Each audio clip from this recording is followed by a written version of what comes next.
Tere tulemast tagasi! This means welcome back in Estonian. Today we will learn some other important aspects about the verb conjugation in the present tense. First, there is one exceptional verb in Estonian, which, as in many other languages, is the verb to be, olema. Olema is exceptional only in the third forms, that is ta and nad. All the other persons are conjugated according to the rule. So, do you remember what would be the right endings here? Ma olen, sa oled, me oleme, te olete.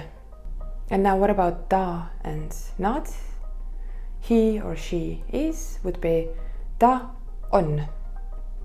And they are would be nad on. So actually the same form.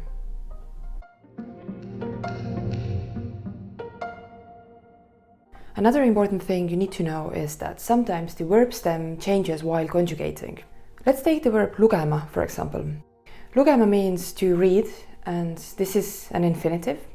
But if you want to say I read, you read, etc., then the stem changes into loe. However, the endings would still always be the same. So don't forget to learn also the conjugation stem while learning a new verb. And lastly, some Estonian verbs are combined of two parts. For example, aru saama. Aru saama means to understand. And when you conjugate it, then you turn it around so that the word with ma in the end, saama in this case, would be in the second position. Ma saan aru, sa saad aru, ta saab aru, etc. Now what about the negation again? To negate the verb, you need to know the conjugational form. Take the first form, deliti n, and this is the negation form for all the persons.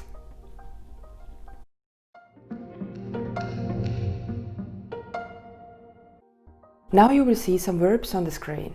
What would be the correct form? Ma loen. Sa oled.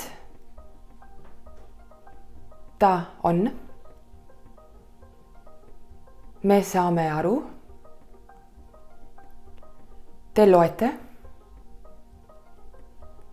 Nad on.